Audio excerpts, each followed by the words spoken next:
Well, hello, everyone. I'm James Dobson, and you're listening to Family Talk, a listener-supported ministry. In fact, thank you so much for being part of that support for James Dobson Family Institute.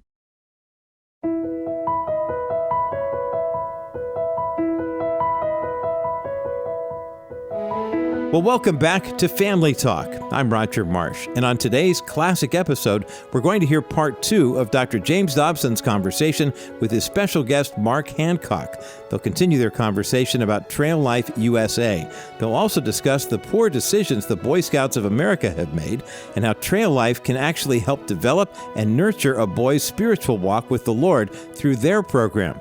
Mark Hancock is the CEO and founder of Trail Life USA, which has been in existence for over 10 years now. To date, there are over 1,000 troops in all 50 states. Mark Hancock decided to create this organization to give parents a Christian choice for boys to build their faith and character in the beauty of the outdoors. Now let's join Dr. James Dobson and his special guest, Mark Hancock, for today's edition of Family Talk.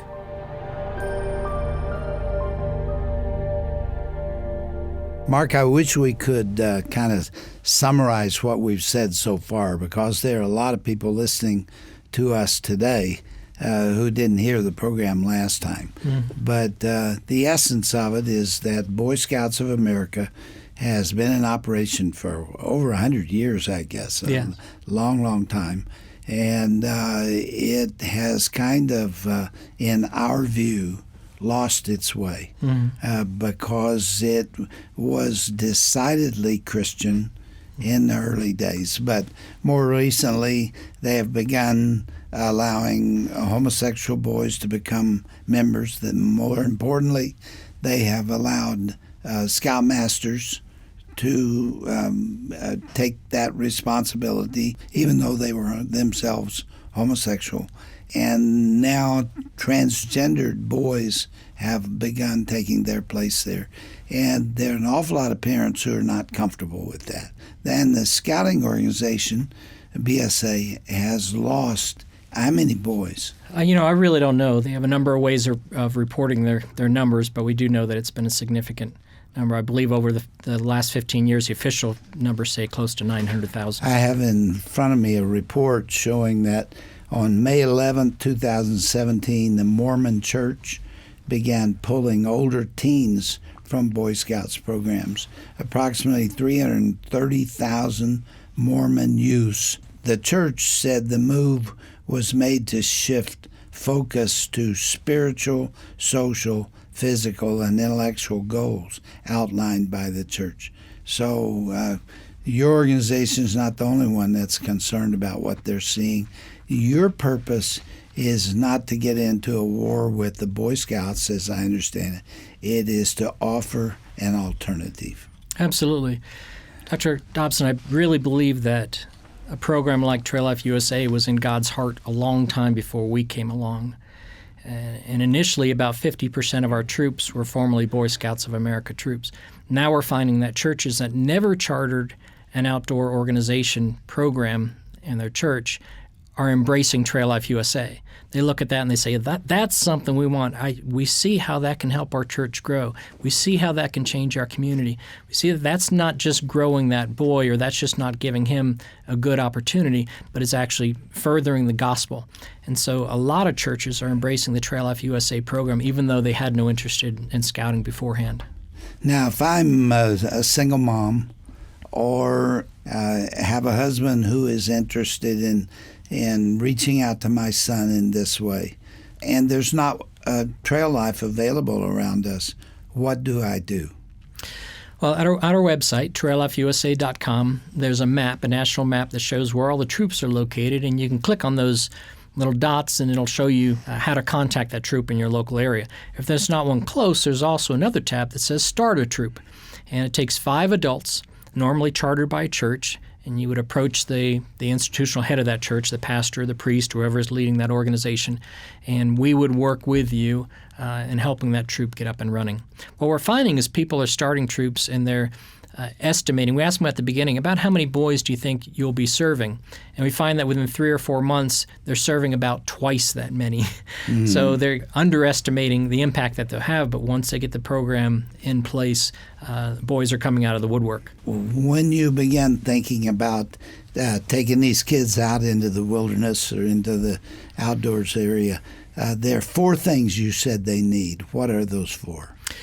Well, we like to talk about the things that you're going to put in your backpack if you're going to go on a journey. You need a compass.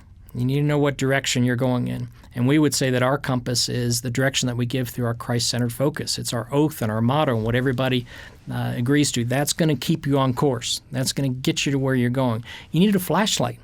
You know, we're in a very dark world. There's a lot of evil around us. There's a lot of fear. And these boys have the different things that they hear and the way that our culture has just become so aggressive towards one another. But we have the Word of God. We promise them the Word of God, and the promises in the Word of God are the flashlight. And then, of course, you also need a map if you're going to go somewhere. And the map in Trail Life USA is what it is that we provide as far as adult leaders who have been down that road already. And they've kind of lined it out. They say, I know where this path leads. And they can provide a picture of what it is that the boy's going into. That brings a lot of peace and comfort to a young man if he's encountering the outdoors and he knows that that man has been there before him. It's the same way in life. If he's encountering challenges in life, what does it mean to go from junior high to high school? What does it mean to go through puberty? What does it mean to go off to college? What does it mean to be pondering a relationship? If we have Christian men who can speak into the boys' lives and lead them those things, they are a guide on that journey for that young man, both a map and a guide. Do you bring a Bible? Absolutely. In fact, we tell the boys, you want to have your handbook, which is going to tell you how to survive in the outdoors and what it is that you need to do in order to pursue your growth in Trail Life USA. Lots of wonderful principles in there. Many of them you would be familiar with them because you've been talking to us about them for 40 years. And then also we tell them they need to have their handbook and they need to have their Bible. And honestly, those 2 books, it'll take them all the way to being a good father, a good husband, and a good citizen. Mm-hmm. All right. Don't you often say they also need a mountain? They need a mountain. Boys need a challenge. If you're impressed that I remember that. Boys need a mountain. They need a challenge. And I think that boys are under challenge. And I think that if we fail the youth of today, it won't be because we over-challenge them. It'll be because we under-challenge them. Because they don't have a chance to succeed, to take on something difficult. And we carry that into our adult lives, those experiences. I know I'm getting ready to send his son off to college, and I talked with him about this last week. I said, remember when I took you to kindergarten and we sat outside that door and I got down on my knees in front of you and I said, now you're going to go, you were a little bit afraid of going into that room, but we talked about the things that you had done before that you were brave about, and you'd say, okay, Dad, I'm ready to go in there now. Mm-hmm. So, well, in your entire life, young men are going to face those things. They're heading into something new.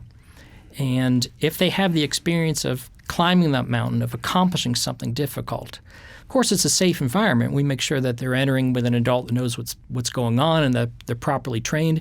Our program starts at kindergarten, and it's teaching them skills from kindergarten, so they're ready for that experience of being of taking on some of these challenges. Now, what kind of spiritual dimension is incorporated into the camping experience?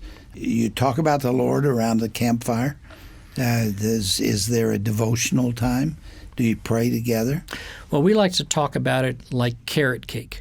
If you eat a piece of carrot cake, you're going to get carrot throughout the whole thing. You're not going to get big hunks of carrot, but there's going to be a carrot in every bite. And that's how Christ is infused in our program. Whether it's a trail badge where they're working on rope work or godly values or home maintenance or first aid or Christian heritage, you're going to find Christ in there. You're going to find the gospel message in there. And then the more obvious areas are where our troop meetings start and end with prayer, usually led by one of the boys. And then, of course, out camping. A lot of our troops will have a Sunday morning service. A lot of troops will rush back to get to their own church on Sunday, but they'll usually have some sort of a campfire devotional kind of experience.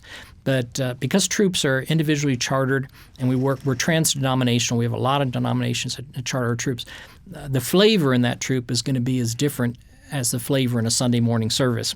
We rally around our statement of faith and our statement of values. And our statement of faith is very simple but very clear. It talks about the Trinitarian God. It talks about Jesus' role, the Holy Spirit's role, God's role. We rally around that. And then we have a statement of values that talks about things like purity and integrity and stewardship and service. And so we rally around those points, but those, of course, will have a different flavor and will be walked out in different ways from troop to troop. Some of the more meaningful spiritual experiences of my teen years were in a camping setting. There's something about that. There is, and we hear that all the time. Even the men in our program, and they want to repeat that. They want to pass that on. They want other boys to have the experience that they had as young men at a summer camp or in the outdoors with their family. Yeah. All right. Now let's talk about your standard. Okay. This is really interesting. And this is a place where I wish we had cameras that would help people visualize what you're talking about. Yeah. Boy Scouts has merit badges. Right. And when they reach a certain point of proficiency, they get a badge, and that is attached to their shirt. Right. Right? Right. It's sewn on to their sash. Yeah. You don't do that, but you do something that I think is even more clever. Tell us about it. Well, we love what it is, and it's for our older boys. Around the 6th or 7th grade, they cross over in our program called the Navigators. And at that time, they start tracking their advancements. We have a very robust advancement program that starts at kindergarten. But around 5th, 6th grade, they start tracking their advancements on what we call the standard. And the standard is a staff or a walking stick, and ours is actually made for us. It's cherry wood. It's imported 3.5-year-old sapling that's been harvested just for us. And they nail these metal trail badges to this standard. And there's 15 required trail badges, and that takes about all the real estate on the standard, but I have the one here. It's just a beautiful symbol. We imagine that boys, years from now, you'd walk into a home of a trailman, and then you'll see the standard in the corner of a room or above a mantle or something like that on display, because it is that type of a display. But it's a very manly symbol. And at that time, at that critical point in that boy's life, at 12, 13 years old, the program that I've seen over and over again troops do is they will award that boy that standard kind of as a rite of passage for that young man. And I love it. I've seen it done where there'll be a bucket at the front of the room and it'll have these standards in the bucket. And the father will go up with the son, and the father will choose a standard from that bucket and present it to his son. And in that transfer, he's saying to his son so many things. I'm acknowledging that you're crossing over. And that's just a beautiful symbol. And then that standard becomes the thing where he carries all of his awards. His trail badges are nailed to that standard. And then at the top of the standard is a solid brass piece about 1.5 inches tall. That's the Freedom Award. The Freedom Award is the highest award in Trail Life USA. It's awarded to the boys who go above and beyond, and they are the cream of the crop in Trail Life USA. It's about 5 feet tall. About that. And it's a blank, like it's does not have the awards on it. Mm-hmm. And yet once they put those gold, kind of a medallion on there really are something to value, aren't they? Absolutely. It's becoming his. And you could tell a story by it. The boy can go down, he can tell a story about how he earned those different badges. And then we have hundreds of elective badges that they're actually tied to the standard with paracord. And those elective badges are laser-cut olive wood discs that come from family in Bethlehem makes those for us. So we think there's a lot of significance to that they're attaching those to their standard, and that's how they kind of customize it, because there's hundreds of elective badges that they choose from and they add to their standard. How long does it take to fill that standard up? Well, typically you're going to see a young man achieving his Freedom Award at 17 or 18 years old. Very difficult to get any sooner than that. There's certain hurdles that they have to cross before they can do that. But there's a lot involved. Give me an example of one of those. Well, the Horizon Award is the equivalent. If you're familiar with Boy Scouts, our Horizon Award is similar to the Eagle Award, and it just takes a while to get that. You have to accomplish a certain number of badges, and we time them out. You can't rush through them. We appreciate the value of mastering a badge rather than just checking off a box and moving on. So it takes them some time to do this when they do it right. And so you're talking about 9th or 10th grade, maybe, when they're getting the Horizon Award. And once they earn their Horizon, then they are free to begin work on their Freedom Award, which involves a project, a service project to the community. There's a faith element. We call it the majors and minors program. They have to get some majors and some minors in different areas. So it gives them a broad range of interests. Majors and minors being like college credit? We use that language. A major would be something similar to a week-long event, like maybe a missions trip would get them a major, or maybe a project or some sort of commitment to do something that takes that amount of time with a major. And then they have to get minors too, but they have to get them in different, what we call frontiers, or different areas of interest. And that's how we help the boy be well-rounded, because he's not just focusing on, let's say, heritage or on hobbies or on sports and fitness, but he has to get these majors and minors in different frontiers so that he has a more broad experience. Maybe he had no interest in outdoor skills, but he decides he's going to get a minor in outdoor skills, and that broadens his involvement. Now, how early can a kid get into this program? Trail Life USA begins in kindergarten, and it's in the Woodlands Trail program. So it's not separated Cubs and Scouts? No, it's not. It's not.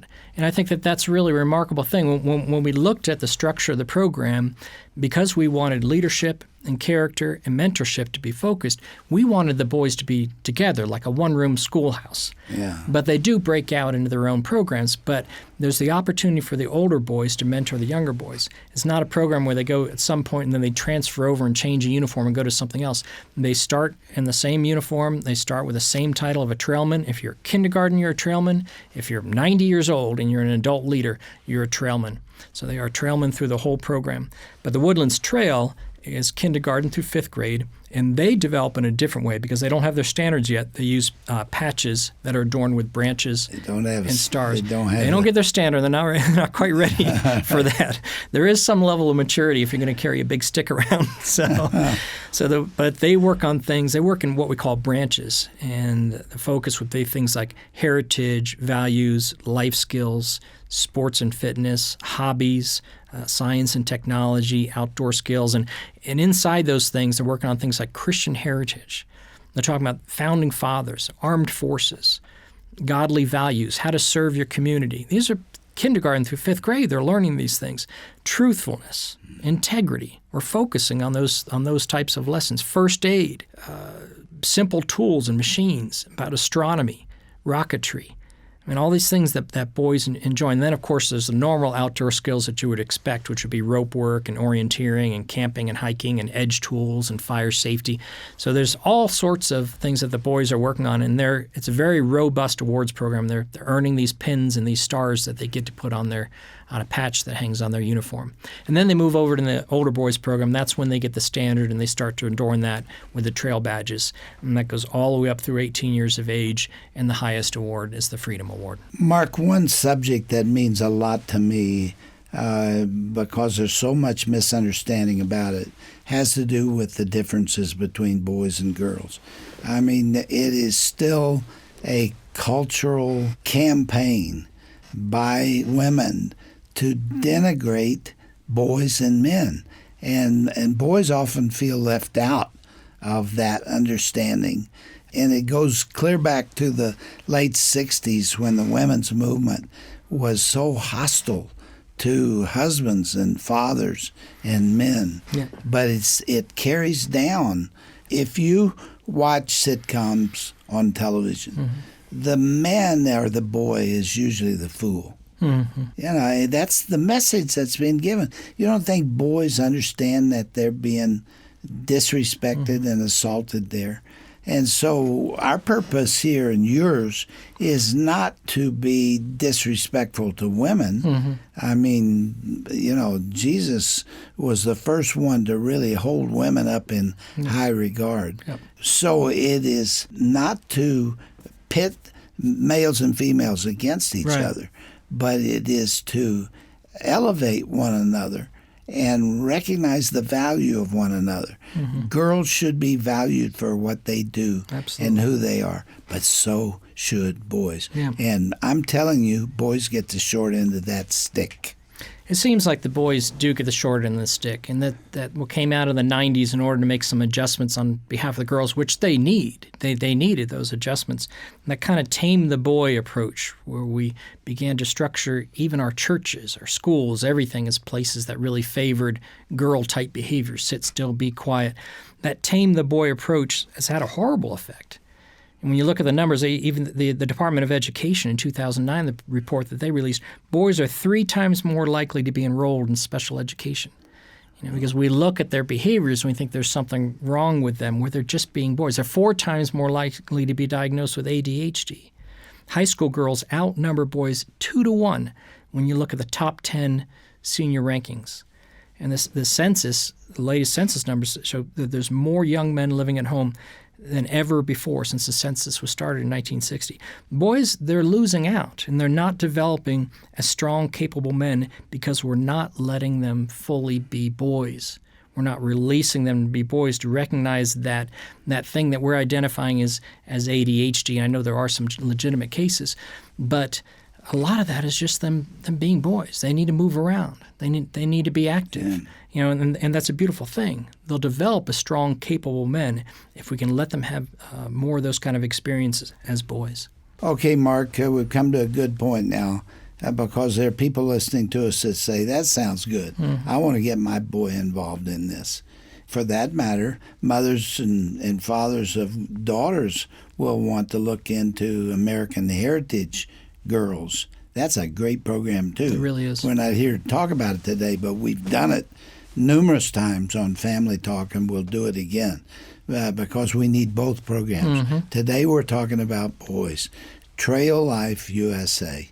All right, tell parents how they can find you, and tell pastors and board members of churches and leaders of churches how they can get in touch with you. Okay, and I'd also love to appeal to men who are looking to mentor young men.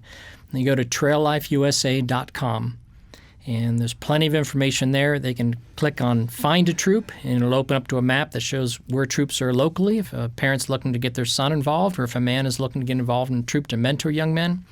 And then they can also start a troop if there isn't one nearby. And we immediately put them in connection with either a volunteer or a staff member that helps them go through the process of starting a troop in their local church. What's it going to cost? There's a fee for churches chartering. It's $325 for the first year, and then it goes down to $195 in the second year. Not for individual troops. No, that's for the church to charter the troop. Okay. And then there's a $26 annual fee for members. But most of the troops have fundraisers, and they offset the expenses of the troop by doing fundraisers. You find this rewarding, Mark? Oh, it's what I was built for. When I look back over everything that I've done, I'm amazed that I get to sit in the seat that I'm in, working with the people that I work with, both on staff, and we have over 7,000 volunteers around the country who, like I said earlier, the trailmen are the best men I know, and I get to be around these men who care about boys, who care about future generations, who recognize the importance of the gospel, who recognize the importance it is to give a boy permission to live a little bit dangerous, to get outside of his comfort zone, try something he hasn't tried before, and to grow along with other boys in Christian fellowship and to be mentored by godly men. That's a powerful thing. When I think about what I'm doing, I recognize how it's benefited my own sons.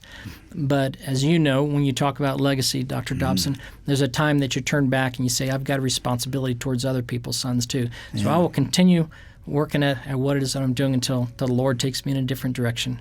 Thank you for caring for the nation's boys. Thank you, Dr. Dobson. And you will take kids into your program who are not Christian and hope to win them to Christ. Absolutely, we will. Appreciate you being back with us, and give your family my love and regards, and let's do it again. Thank you, Dr. Dobson.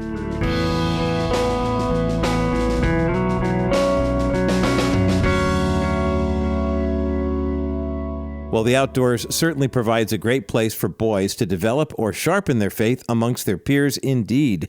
That was the conclusion of our special two-part conversation today here on Family Talk, featuring our own Dr. James Dobson and his special guest, Mark Hancock of Trail Life USA. Now remember, if you missed any part of this part of the interview or yesterday's program, remember you can always listen to them by going to our website at drjamesdobson.org/Family Talk.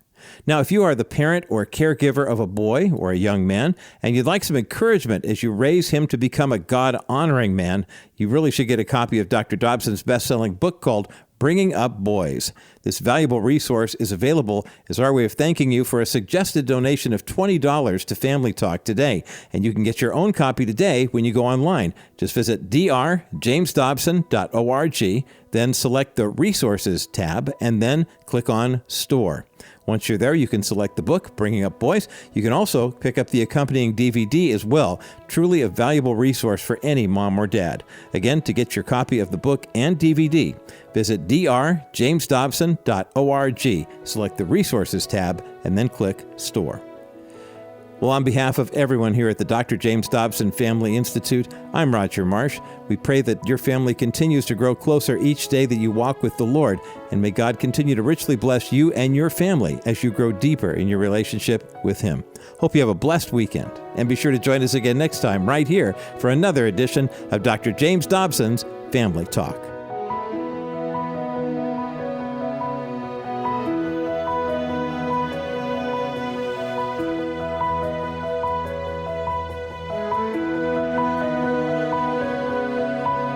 This has been a presentation of the Dr. James Dobson Family Institute.